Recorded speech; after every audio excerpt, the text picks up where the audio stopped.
আমরা জাকাত দেই, জাকাতের শাড়ি দেই, জাকাতের লুঙ্গি দেই, আছে না নাই? না, জাকাতের শাড়ি জাকাতের লুঙ্গি বলতে কোনো কথা ইসলামে নাই। এগুলো খুব কম দামি শাড়ি, যাদেরকে এগুলো দেওয়া হয় তাদেরকে অপমান করা হয়, ঠিক কিনা?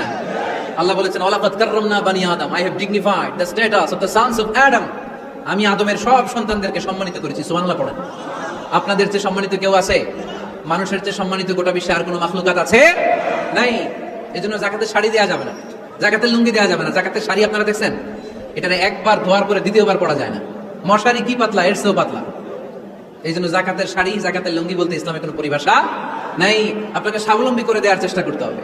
যারা লক্ষ্মীপুর জেলায় বিজনেস ম্যাগনেট আছেন, তারা একসাথে হয়ে একটা স্ট্রং জাকাত ম্যানেজমেন্ট প্ল্যাটফর্ম করতে পারেন, যেখান থেকে আপনারা বিভিন্ন থানায়, বিভিন্ন গ্রামে বাছাই করে করে কিছু ভাইদেরকে জাকাত দিতে পারেন স্বাবলম্বী করার উদ্দেশ্যে। যেই ফ্যামিলিকে আছে, কি নাম এটার? পল্লী উন্নয়ন ক্লাব। মাশাআল্লাহ, জাকাত ফান্ড দিয়ে বিদেশে লোক পাঠায়। এর চেয়ে সুন্দর পদ্ধতিতে জাকাত বিতরণ আর হতে পারে? যেই লোকটাকে, যেই ছেলেটাকে বিদেশে পাঠানো হয়েছে, ওই ফ্যামিলিটা আর কোনোদিন জাকাতের শাড়ি নেওয়ার জন্য লাইনে দাঁড়াবে? যেই ছেলেটাকে ওনারা অস্ট্রেলিয়ান গাভী কিনে দিছে, দুধ বিক্রি করে যেই ফ্যামিলিটা স্বাবলম্বী হতে শুরু করেছে, তারা আর কোনোদিন জাকাতের লাইনে যেয়ে দাঁড়াবে না। এজন্য জাকাত দিতে হবে স্বাবলম্বী করার জন্য। ইসলাম আমাদেরকে এটাই শিখিয়েছে, কাজ করে খেতে হবে। কাজে লজ্জা নেই, লজ্জা হচ্ছে অলসতায়। লজ্জা কিসে? আজকের আলোচনা থেকে এটা মুখস্থ করে নিতে হবে। কাজে লজ্জা নেই। লক্ষ্মীপুরের ইয়াংস্টারেরা শ্রমে লজ্জা নেই, পরিশ্রমে লজ্জা নেই, লজ্জা অলসতায়। লজ্জা কিসে? আরো জোরে। নবীরা কি এমনি এমনি বসে বসে খাইছে? কঠিন পরিস্থিতিতেও নবীরা পরিশ্রম করে উপার্জন করা লেগেছে, ঠিক কিনা? সাইয়েদনা মারিয়াম আলাইহিস সালাম, যার নামে আল্লাহ তাআলা কোরআনে একটা সূরা দিলেন, উনি পৃথিবীতে এমন একজন মহিয়সী নারী, যেই নারীর গর্ভে, যেই নারীর পেটের ভেতরে স্বামীর স্পর্শ ছাড়া সন্তান দিয়েছে কে? সাইয়েদনা ঈসা আলাইহিস সালাম পেটে আসলেন। মারিয়াম আলাইহিস সালাম লজ্জা পেলেন।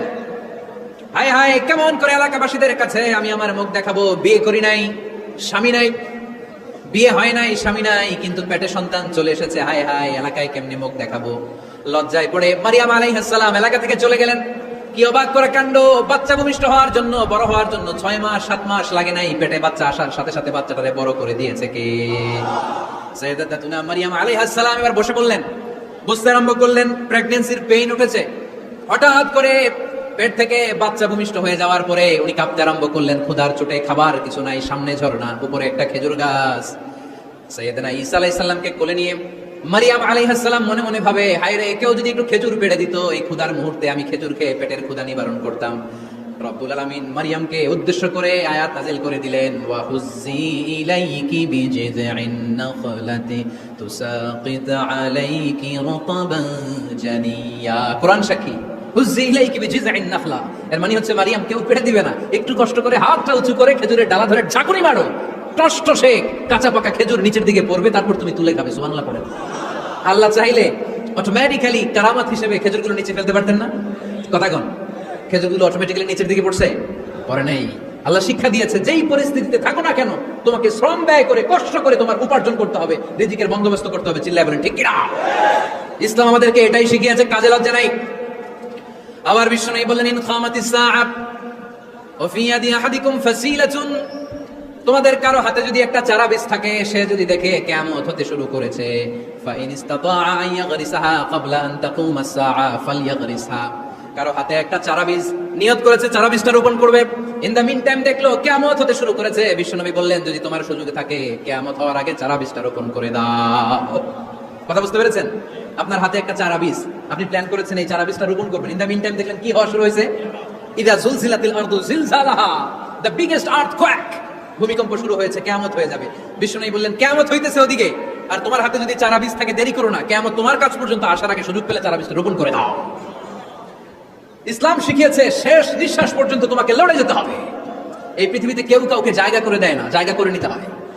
এই পৃথিবীটা, the life is not a bed of roses, এটা ফুল বিছানো কোনো ফুল সজ্জা নয়, এটা কণ্টকাকীর্ণ। কেউ আপনার স্পেস করে দিবে না, কেউ আপনাকে সুযোগ করে দিবে না, কেউ আপনার জায়গা করে দিবে না, বরং আপনি জায়গা করে নিলে টাইনা নিচে নামাবে।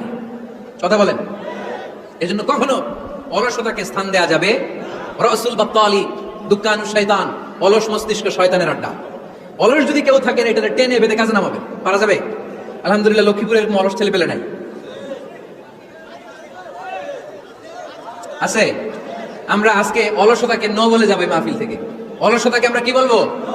আওয়াজ করে বলতে হবে। অলসতাকে কি বলবো আমরা? মুমিনের জীবনে কোনো অলসতা নাই। অলস হয় মুনাফিকরা।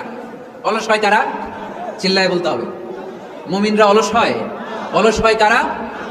এজন্য কোরআনে আল্লাহ এই কথাও বলে দিলেন, ওয়াইদা قاموا إلى الصلاة قاموا كسالى يراءون الناس ولا يذكرون الله إلا قليلا। সুবহানাল্লাহ পড়েন। মুনাফিকরা যখন মানুষকে দেখানোর জন্য নামাজে যায়, ওই নামাজে তাদের ইখলাস নাই, ওই নামাজের ভেতরে তাদের কোনো খুশু খুদু নাই, ওই নামাজের ভেতরে আছে শুধু অলসতা। ওই নামাজে কি আছে? কিন্তু আমরা যখন নামাজে যাই আমাদের অলসতা আছে? আমরা নামাজ পড়লে আমাদের হৃদয়টারে সজীব করে দেয় কে? আমরা উযু করলে আমাদের মনটাকে চাঙ্গা করে দেয় কে? আমরা মসজিদে ঢুকলে হৃদয়টাকে প্রাণবন্ত করে দেয় কে? মুমিন উযু করলে চাঙ্গা হয়। বিষ্ণু ইসা ইসলাম বললেন, ইয়াকিদু শাইতানু আলা কাফিয়াতি রাসি আহাদিকুম ইদা নাম। খেয়াল করে শুনবেন লক্ষ্মীপুরের ভাইরা, চমৎকার একটা হাদিস। আমরা যখন ঘুমোতে যাই, শয়তান আমাদের প্রত্যেকের মাথার পিছনে 3টা অলসতার গিট মারে। কয়টা? আওয়াজ করে বলেন। 3টা অলসতার গিট মারে। ইয়াকিদু শাইতানু আলা কাফিয়াতি রাসি আহাদিকুম সালাসা উকাদ। 3টা গিট মারে যখন আমরা ঘুমোতে যাই।